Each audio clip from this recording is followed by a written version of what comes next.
in our world, there are many problems. When we watch the news, we can often see many disturbing images. And the question is, how can I always keep a smiling face? So again, this advice is mainly for when we are meeting people, when we are spending time with our family, our friends, people at work, when we see each other face to face. Okay? Then, generally speaking, so Atisha says always, and essentially we take that to heart. Okay? We always try when we meet other people to show them our smiling face while wishing for them to be happy and being skillful and kind with our speech, never deceptive, harsh, or using our speech to manipulate others in a selfish way. Okay? We try to have pure speech. So this is when we're meeting with others. Of course, from time to time, we always try to keep a loving mind. That remains all the time. But the outward expression of our loving mind sometimes will be different than a smiling face. Parents understand this very well. Okay. Right? Mainly, they show their children a smiling, affectionate, kind expression. But from time to help them to stop bad behavior or to correct, prevent them from being harmed or injured through reckless actions, sometimes they have to show a more stern face. Okay? But we never want that to be out of anger. This would not be correct. But from time to time, out of love and compassion, sometimes we need to show a different expression. But in general, always keep a smiling face and a loving mind and speak truthfully without malice.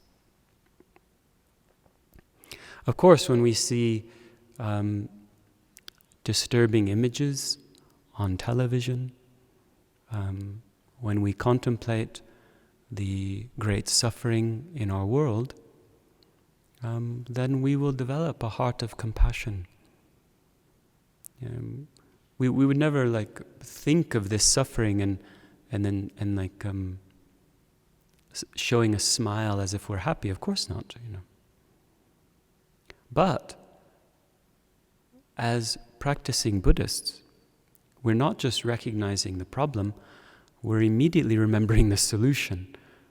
Right? So even though we recognize the great suffering in our world, we recognize how delusions are controlling living beings, causing them to act inappropriately, create disharmony, even violence and danger. We see this, but we understand there is a solution to this. Okay, and this gives us great hope and joy. But we are not blind to the suffering in the world. But when we see others, we try to show them our smiling face and a loving mind, thinking, may this person find happiness and be free from suffering, like this. This is the real solution to the problems of this world, because most of our human problems we could say all of our human problems are coming from unpeaceful minds controlled by delusions. All of the disharmony, violence, suffering, war, deception, division, and so forth we see comes from unpeaceful minds. Without inner peace, there is no outer peace. Okay? Therefore, as Atisha said later, and maybe we'll go into this in more detail, he said, since you cannot tame the minds of others until you've tamed your own, begin by taming your own mind. Okay, so sometimes people say, I won't respect them unless they respect us, respect me. And the other person's thinking, I won't respect them unless they respect me. And so then there's no solution. When we love and respect others, who benefits? We do, because we solve our delusion problem.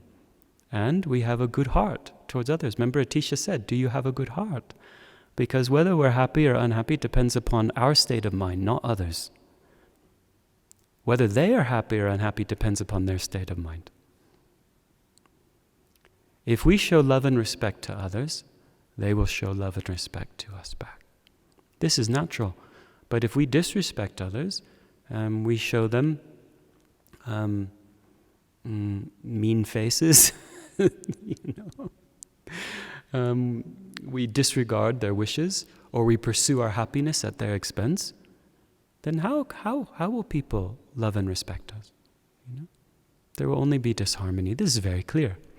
So we need to solve our human problems of disharmony, danger, aggression, violence, and so forth, by improving our mental peace, our love and respect for others.